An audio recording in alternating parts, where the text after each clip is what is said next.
the state. Keep the rich, smash the state. Keep the rich, smash the state. Keep the rich, keep the rich, keep the rich. So what's so bad about being rich anyway? Personally, I'm not wealthy. I'm a middle class American average Joe. But I don't fault people for their success. I wouldn't mind a little success myself. Wouldn't you like to be rich?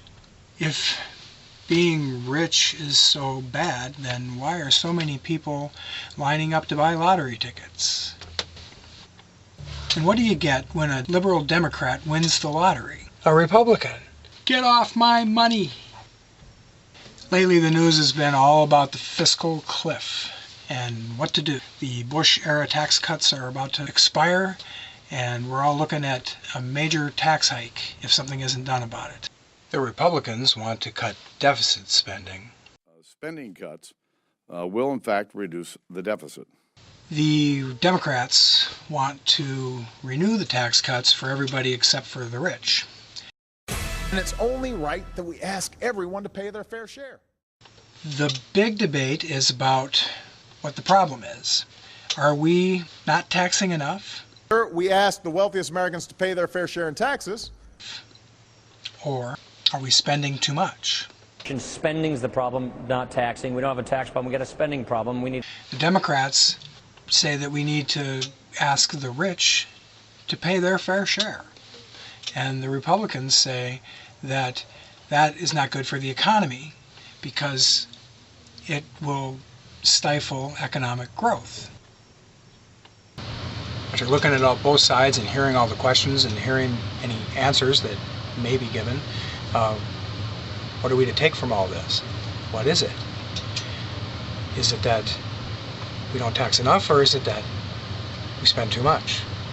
Well, maybe you've heard that if you were to tax the wealthiest Americans, their full income, 100% tax on them for 1 year, that wouldn't be enough money to run the government for more than a few months. And we are trillions of dollars in debt. If there was like an issue of not bringing in enough money to pay for what we're doing, what were we doing when we passed Obamacare and created one of the biggest tax burdens that we've ever had? How can we pay for this? Honey? Yeah? You come here for a second, I need to talk to you. It's about the family budget. We're kind of in a little bit of trouble. You see, the credit cards are all maxed out, and we're barely making the minimum monthly payments on them right now. And our income is just barely covering our cost for gas and groceries. And the utilities aren't getting paid, and we're a couple of months behind on our mortgage. What? Yeah, it's not looking good. The economy's been pretty bad. Well, but I got an idea. I think we can solve this problem. You see, I put in an application and I got approved for 2 brand new credit cards. Seriously? Yeah, our debt ceiling just went up by about $10,000. So I figure what we'll do is we're going to use these cards to do all our shopping. And I'll have enough left over there where we can put a deposit down on that vacation rental at the beach. And we can go take a 2-week vacation. It would be a little stimulus spending.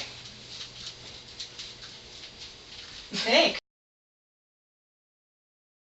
No, I don't think so. We need to stimulate our economy a little bit. I'll stimulate your economy.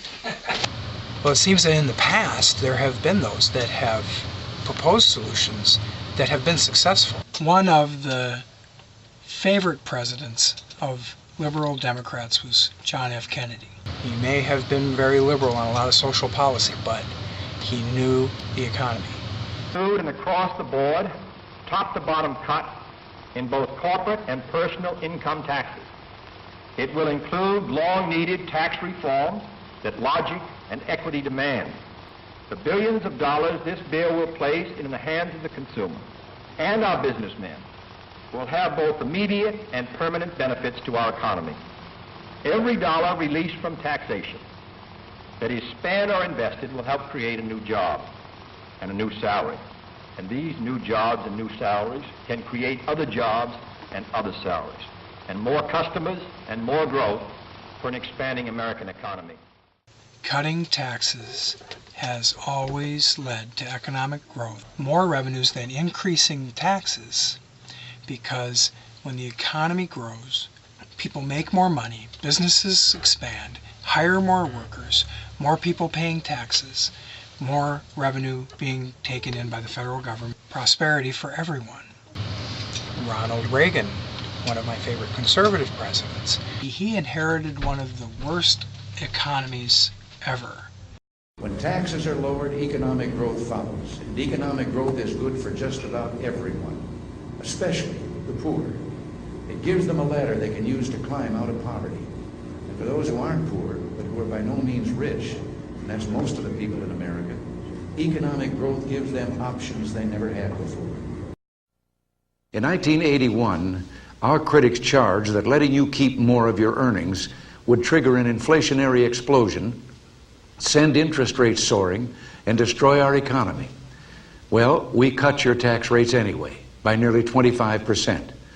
And what that helped trigger was falling inflation, falling interest rates, and the strongest economic expansion in 30 years.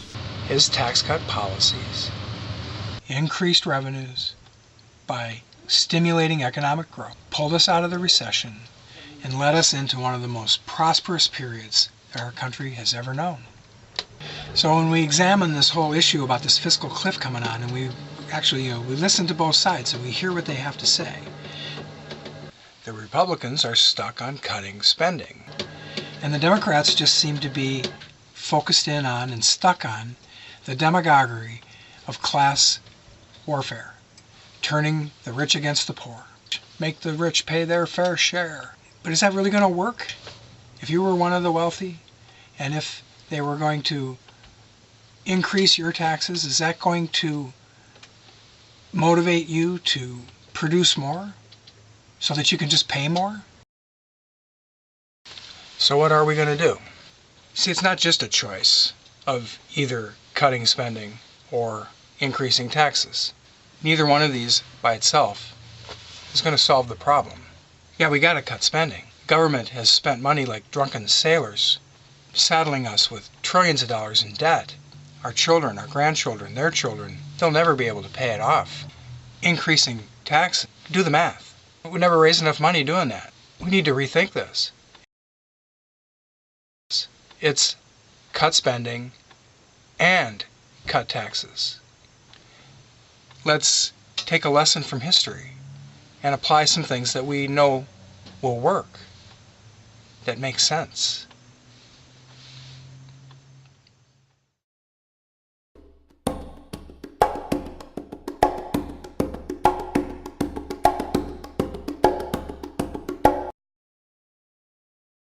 This has been a Sunfish production.